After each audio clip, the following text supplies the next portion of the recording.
Welcome back to by the law. आज हम पढ़ने वाले हैं chapter 10th of law and literature, that is interpretation of wills, Mareva versus international bulk carriers.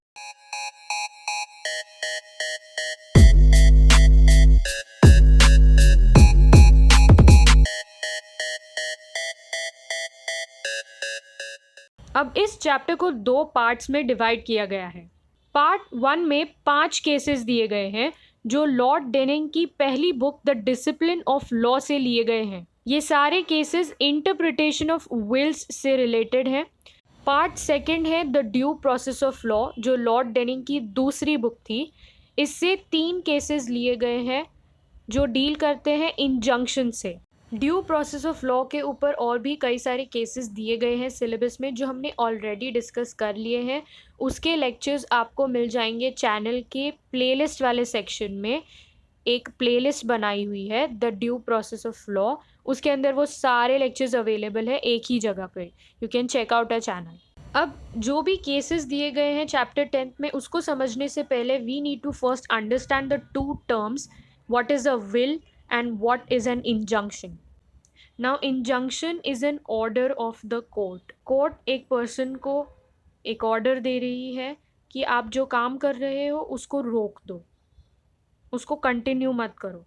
So the court is restraining that individual, so that order is an injunction. अब injunction के कई types होते हैं, वो अभी पढ़ने की ज़रूरत नहीं है, वो आपको तब पता चल जाएंगे जब आप लॉ के सब्जेक्ट्स पढ़ोगे। फ़िलहाल के लिए इतना याद रखो कि injunction is a restraining order of the court. इसको एक एग्जाम्पल से समझ लेते हैं। Suppose A is trying to sell a property of B. Now B brings a suit in the court of law and asks for an injunction. The court orders A to not sell the property. Now, this order of not selling the property given to A is an order of injunction. अब हम सबसे पहले deal करने वाले हैं part 2 से, that is the due process of law, जिसमें 3 cases बताए गए हैं इंजंक्शन से रिलेटेड। फर्स्ट केस है मारेवा इंजंक्शन, द स्टार्ट ऑफ। तो ये केस लैंडमार्क केस माना जाता है, जिसके वजह से एक जुडिशियल रिफॉर्म आ गया। उस टाइम पे जनरली स्टे ऑर्डर नहीं दिया जाता था, यानी इंजंक्शन का इस्तेमाल नहीं किया जाता था, लेकिन इस केस के बाद उसका इस्तेमाल किया जाने लगा। इसीलिए इस केस को काफ़ी ज़्यादा इम्पोर्टेंस दी है लॉर्ड डेनिंग ने अपनी book the due process of law में। अब ये केस क्या था? पुराने टाइम में बिज़नेस करने के लिए अगर आपको कोई गुड्स बेचने हैं किसी मार्केट में, तो आपके पास शिप होना ज़रूरी था। तो मर्चेंट्स जिन्हें दूसरे कंट्रीज़ में जाकर ट्रैवल करके उनके मार्केट्स में अपने गुड्स बेचने होते थे, वो एक शिप हायर करते थे दूसरे मर्चेंट्स से। तो इसी तरह जापानीज़ जो है उनके पास शिप थी, तो 2 ग्रीक बंदे गए जापानीज़ के पास और उनसे एक रिटन कॉन्ट्रैक्ट किया कि हमको आपकी शिप चाहिए, हम आपको इतने इतने पैसे देंगे। लेकिन क्योंकि रिसेशन आ गया, वो लोग लॉस में चले गए और भाड़ा नहीं दे पाए। वो डर के मारे भाग गए। जापानीज़ चले गए उनके ऑफिस पे, तो उन्हें उनका ऑफिस भी बंद मिला। अब इन दोनों ग्रीक्स ने जापानीज़ के साथ एक रिटन कॉन्ट्रैक्ट किया था और जापानीज़ को अपना पैसा भी नहीं मिला था, तो वो चले गए कोर्ट। जापानीज़ ने कोर्ट में ये बताया कि उन्हें पता है ग्रीक्स के पास लंदन में किसी बैंक में पैसा है, और जापानीज़ को अब ये डर लग रहा है कि अगर कोर्ट ने कोई एक्शन नहीं लिया तो वो ग्रीक जेंटलमैन वो फंड्स स्विट्ज़रलैंड में या किसी और कंट्री के बैंक में ट्रांसफ़र कर देंगे। और उस टाइम पे टेलीग्राफ ट्रांसफ़र बहुत ईजी था। तो जापानीज़ के 2 सॉलिसिटर थे, उनके लॉयर थे, उन्होंने सर्विस ऑफ समन्स के लिए कहा कोर्ट को, और साथ ही साथ इंजंक्शन के लिए भी अप्लाई कर दिया। तो सॉलिसिटर्स ने कोर्ट से ये कहा कि आप एक स्टे ऑर्डर लगा दो कि ग्रीक जेंटलमैन जो है वो अपने फंड्स किसी भी जगह ट्रांसफ़र या विड्रॉ नहीं कर सके, ताकि जापानीज़ जो है वो कुछ तो उनको सेफ्टी मिले। लॉर्ड डेनिंग आगे लिखते हैं कि हमने इमीडिएटली उनको इंजंक्शन दे दिया। अब लॉर्ड डेनिंग ने आगे उसमें ये डिस्क्रिप्शन दिया है कि अगर इंजंक्शन का इस्तेमाल नहीं किया जाता इस केस में तो शिप ओनर्स जो कि जापानीज थे उनको काफ़ी नुकसान उठाना पड़ जाता। लॉर्ड डेनिंग आगे बताते हैं कि ऐसे और भी कई केसेस हुए हैं जिसमें जज चैपमैन और जज डोनाल्डसन ने इंजंक्शन के एप्लीकेशंस को रिफ्यूज़ किया है और लॉर्ड डेनिंग के हिसाब से ये प्रैक्टिस काफ़ी गलत है। उन्होंने इस केस का एग्जाम्पल देते हुए ये कहा कि अगर वो इंजंक्शन नहीं देते तो जापानीज़ शिप ओनर्स को काफ़ी ज़्यादा नुकसान उठाना पड़ जाता और वो एक इम्पॉसिबल टास्क बन जाता उनके पैसे वापस लेने का।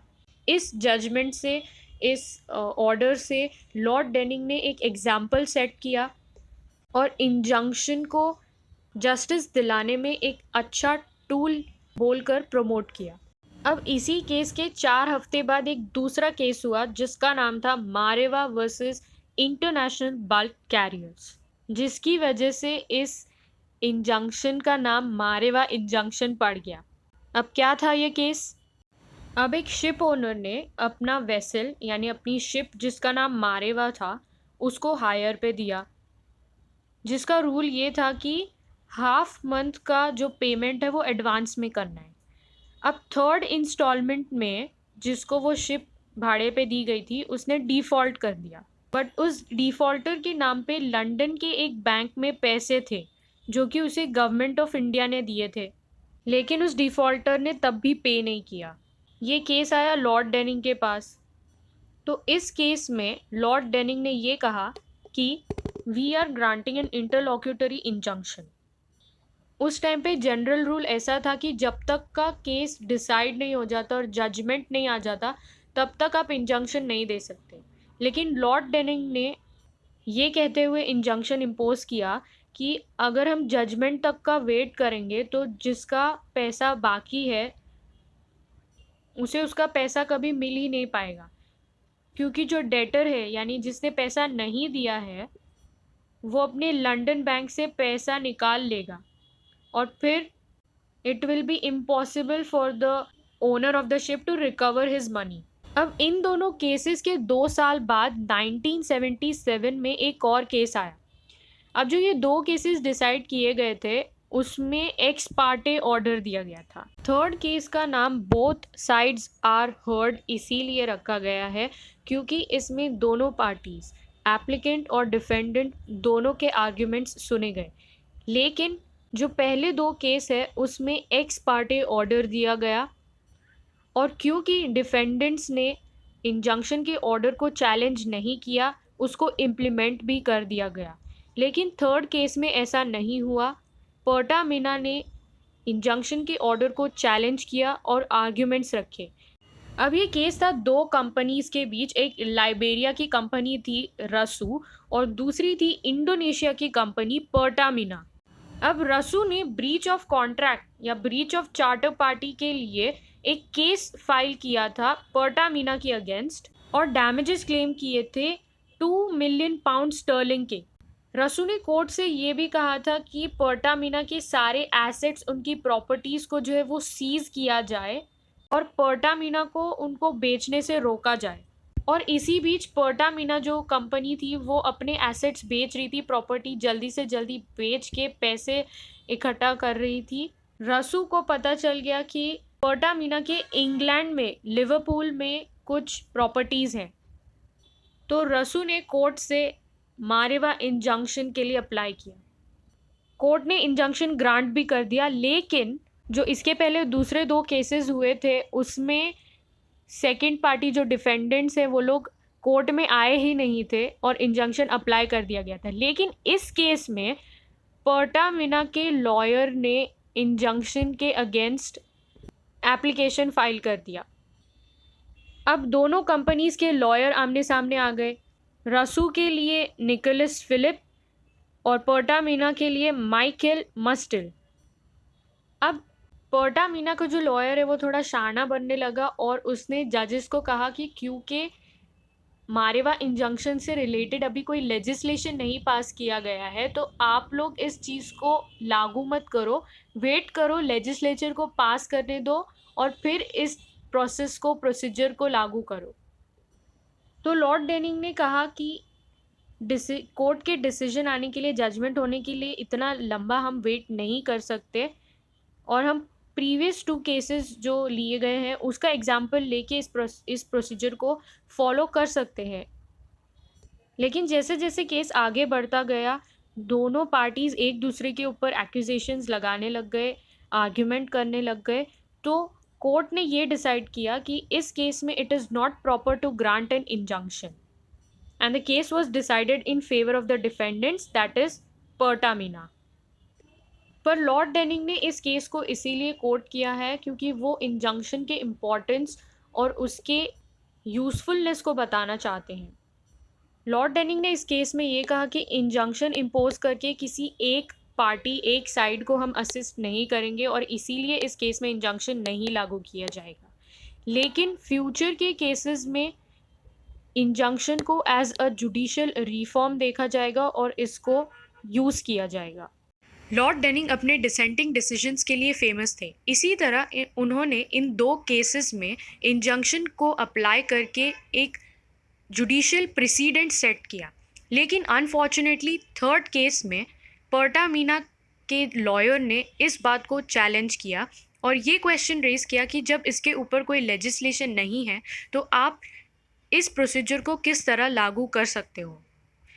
अगर इस बात को करंट सिचुएशन से जोड़कर देखें तो इंडियन जुडिशरी ने भी ऐसी कई सारी गाइडलाइंस जारी की है जिसके ऊपर कोई लेजिस्लेशन या लॉ नहीं था। इसे नाम दिया जाता है जुडिशियल एक्टिविज्म या एक जुडिशियल प्रेसिडेंट। आसान भाषा में इसका मतलब है जज मेड लॉ।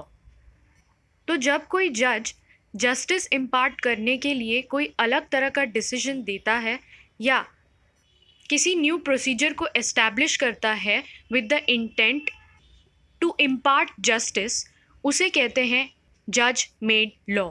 अगर आपको ये वीडियो पसंद आया है then click the thumbs up, share it with your friends and subscribe to by the law. This is B.